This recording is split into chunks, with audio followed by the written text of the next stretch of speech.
Assalamualaikum warahmatullahi wabarakatuh. Selamat berjumpa kembali bersama saya Fauzi Rodeo di channel ini Cerita Manifestasi. Jangan lupa subscribe, follow, dan juga ikuti perjalanan dari akun ini. Di-share sebanyak-banyaknya, komen kalau misalnya ada pertanyaan yang ingin kalian sampaikan. Topik hari ini yang akan saya bahas adalah tentang manifestasi pekerjaan. Kita bedah ya. Seperti yang pernah saya sampaikan bahwa manifestasi itu adalah perwujudan. Sebuah tanda dari awalan dan akhiran yang sudah berproses. Artinya kalau kamu sudah memahami bahwa manifesting adalah sebuah perwujudan dari apa yang berulang sebagai sebuah keyakinan dalam hidupmu, artinya itu sudah menjadi satu kesatuan dari belief system yang kamu sudah ciptakan dalam alam 4D atau alam pikiranmu. Jadi kalau teman-teman masih belum yakin terhadap sesuatu hal apapun itu ya, maka itu belum dibilang sebagai manifesting atau manifestasi. Karena manifestasi itu prosesnya itu kalian sudah bisa merasakan itu menjadi diri kalian atau sebagai identitasnya kalian. Nah, berbicara manifestasi pekerjaan, apapun di dunia ini, di alam semesta ini, semua ada energinya. Semua saling terkoneksi. Semua saling terikat satu sama lain. Dan yang mengkoneksikannya adalah status batinnya kita. Status batin itu merupakan situasi, kondisi dari keadaan batin teman-teman. Jiwanya teman-teman ini memancarkan dominan energi apa gitu ya.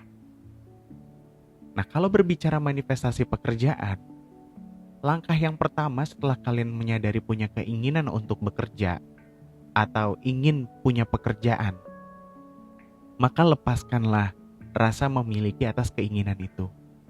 Kenapa harus dilepaskan rasa keinginan? Karena keinginan sifatnya bukan manifesting. Dia baru sekedar mengejar, adanya di belakang.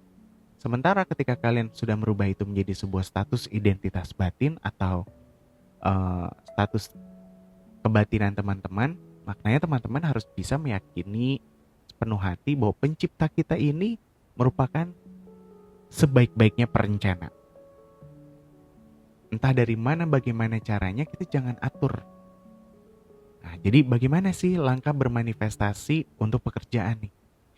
Langkah yang pertama, ketika kita sudah sadar bahwa kita sudah mulai mengenal diri kita sendiri seperti apa kebisaannya kita, bakatnya kita gitu ya. Lalu juga kita nih jatuh cinta mengerjakan kegiatan apa.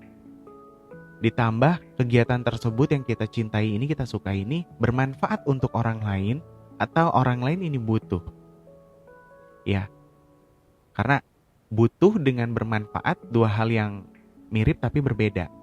Kalau butuh artinya orang lain itu memang siap untuk memberikan negosiasi dalam tanda kutip, memberikan sebuah balasan. Tapi kalau bermanfaat, kita diminta untuk tidak meminta balasan. Dijadikan sebagai misi hidup kita kalau untuk yang kita cintai tapi memberikan manfaat. Tapi kalau kita menyukai pekerjaan tersebut atau sebuah kegiatan tersebut dan orang lain butuh, artinya orang lain tuh siap untuk memberikan balasannya berupa misalnya gaji kah atau berupa hadiah dan lain-lain ya. Dan itu menjadi sebuah profesi kita gitu. Jadi syarat-syarat tadi itu harus kita pahami dulu di awal. Ketika kita sudah menyadari bahwa katakanlah kita menginginkan satu identitas posisi pekerjaan tertentu, harus dicatat ada identitasnya. Karena setiap pekerjaan itu kan selalu menyertakan identitasnya. Dibutuhkan karyawan atau karyawati untuk di bagian gudang gitu kan, atau di bagian quality control, di bagian keuangan. Ini kan ada label-label yang disebut ini adalah identitas. Cocokin status batin kita dengan identitas itu. Cara mencocokkannya bagaimana? Yang pertama kita sadari yang tadi, kita punya kemampuan itu enggak. Kalau enggak ya kita jangan ngelamar di bidang tersebut ya. Atau jangan memulai merintis usaha kah di bidang tersebut misalnya. Kenapa? Karena yang namanya ikan itu takdirnya sama Allah berenang, bukan memanjat pohon. Begitupun takdirnya kera, dia itu adalah memanjat pohon, bukan hidup dengan berenang. Walaupun ada beberapa mungkin jenis kera yang bisa berenang, tapi tidak kehidupan secara sepenuhnya dia berenang. Sama kayak kita, kalau kita ditakdirkannya sama Allah dan itu merupakan bagian dari karunia Allah. Misalnya bercocok tanam, atau kita istilahnya menjadi seorang akuntan, maka berikanlah kemudahan jalannya dengan menerima. Lalu ketika kita sudah mulai proses ikhtiarnya dengan melamar pekerjaan, lalu juga kita sudah mulai misalnya melengkapi ya administrasinya gitu ya, surat-surat menyuratnya gitu kan sebagai pelengkapnya. Kalian harus latih mindset teman-teman dengan teknik-teknik law of assumption yang sering saya ajarkan ya di live ataupun di konten-konten. Semisal dengan afirmasi I am, atau kalian menuliskan gitu ya. Tujuannya apa? Bukan untuk memperbanyak kalimat-kalimat yang kita yakini sehingga makin banyak kita jadi makin terwujud manifestasinya, bukan. Tapi itu untuk membentuk belief system di dalam alam 4D kita. Ini penting karena status batin kita ditentukan juga oleh apa yang kita yakini sebagai sebuah kebenaran. Nah, kalau sudah bisa hadir bahwa katakanlah misalnya kalian ini manifestasinya adalah menjadi seorang akuntan di perusahaan A atau akuntan aja. Ya kalian boleh memperkuat mindsetnya dengan afirmasi yang kalian ciptain sendiri ya. Saya akuntan yang capable, saya pelamar yang dibutuhkan, saya seorang akuntan yang profesional, yang gesit, gitu, yang bisa menata keuangan perusahaan dengan sangat baik gitu, sehingga keuangan perusahaan kurvanya selalu baik gitu, apapun itu ya. Ya kenapa harus afirmasi itu diciptakan oleh diri kita sendiri? Karena otak setiap manusia ini punya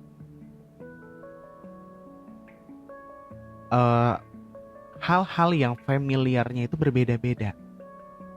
Ya, apa yang paling mengimplies dari pikiran kita itu yang akan dianggap sebagai sebuah kenyataan. Karena pikiran itu atau otak kita itu nggak bisa bedain mana kenyataan, mana bukan kenyataan. Gitu. Jadi pupuk terus dengan afirmasi I am. Boleh kalian dengan nulis. Dan perkuat dengan doa. Doa itu adalah afirmasi berpahala. Ketika kita berdoa, jangan sampaikan kalimat kita itu baru pengen. Ya misalnya semoga diterima ya Allah gitu. Berdoa itu bukan hanya tempat kita meminta teman-teman. Tapi tempat kita menyelaraskan bahwa status batin kita yang kita yakini sebagai sebuah manifestasi itu menjadi sebuah identitas asumsi kita, sehingga Allah ini mengizinkan itu terjadi karena Allah itu sebagaimana prasangka hambanya. Jadi kalau teman-teman ini sudah yakin itu tanpa harus kita juga ucapkan ya, saya tuh yakin banget loh, semua udah pas misalnya gini, semua persyaratan udah saya banget. Bukan begitu cara yakin. Yakin itu kita tidak lagi membahas bahwa itu akan terjadi kemudian gitu kan. Bukan mengecek apakah ini akan terjadi, tapi yakin itu sepenuhnya kita memberikan wewenang untuk penentuan hasil itu kepada sang penciptanya kita, sehingga kita tidak perlu takut kalau itu bukan menjadi milik kita kah, atau tidak kita takdirkan untuk kita gitu kan, tidak ditakdirkan untuk kita maknanya. Tapi kita yakin bahwa penciptanya kita itu punya skenario yang terbaik, karena Allah itu mengabulkan doa setiap hambanya ya, setiap makhluknya. Sesuai dengan surat Al-Baqarah 186. Wahai Muhammad, apabila hambaku bertanya di mana aku, katakanlah aku dekat. Mintalah, aku kabulkan. Dan bertakwalah, kurang lebih seperti itu ya. Redaksinya. Teman-teman bisa cek sendiri nanti. Jadi kita diminta untuk berdoa. Doa itu memupuk keyakinan kita kepada pencipta kita. Sehingga tidak ada keraguan sedikit pun bahwa kita tidak berhasil mendapatkan manifestasi pekerjaan ini. Dan sadari teman-teman, kata para ulama, Allah itu mengabulkan doa dengan 5 cara. 1, dikabulkan sesuai dengan apa yang kita minta. Yang kedua, ditunda waktunya untuk dicarikan waktu yang terbaik. 3, Allah ganti doa itu dengan yang lebih baik. Ya katakanlah misalnya kalau ngomongin manifestasi pekerjaan, kamu gak diterima nih di pekerjaan yang kamu apply. Bentuk Allah memberikan takdir kamu tidak diterima. Karena sebenarnya kamu lagi diarahkan untuk menerima takdir pekerjaan yang sangat lebih baik. Entah dari salary-nya, teman-temannya, lingkungannya. Pokoknya kita harus bisa berprasangka baik atas takdir yang Allah sudah persiapkan. Lalu Allah akan kabulkan doa kita dalam bentuk dijauhkan dari musibah. Banyak kita menyadari kayak, kenapa doa saya gak dikabulin ya? Padahal Allah tuh paling tahu tuh. Ya, Allah yang tidak terikat oleh waktu dan juga keadaan dan situasi tahu betul apa yang akan menimpa kita. Ya, artinya kalau dengan rahmat dan juga karunia-Nya Allah, kita dijauhkan dari musibah-musibah yang mau datang sebenarnya. Apapun itu, ban bocor atau kehilangan benda yang kita sayang ya, atau kita misalnya mau dijahatin sama situasi dan keadaan mungkin gitu ya. Karena kamu berdoa, katakanlah berdoanya sebenarnya gak ada kaitannya nih sama musibah yang mau terjadi. Berdoanya tentang pekerjaan.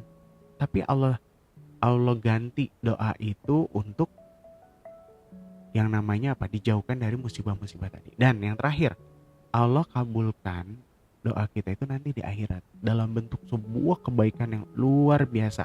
Bahkan ketika kamu istilahnya mengetahui kebaikan Allah di hari akhir nanti atas doa-doamu, rasa-rasanya pengennya berdoa di dunia ini kalau bisa jangan dikabulin aja karena saking luar biasanya.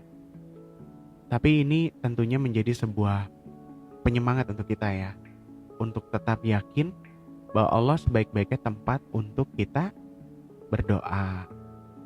Semoga topik afirmasi pekerjaan dan manifestasi pekerjaan ini bisa bermanfaat untuk kita semua. Kalau misalnya teman-teman merasa ini bermanfaat, boleh teman-teman share ke yang lainnya. Jangan lupa follow, subscribe, dan juga teman-teman silakan isi kolom komentarnya. Sampai jumpa di episode berikutnya. Assalamualaikum warahmatullahi wabarakatuh.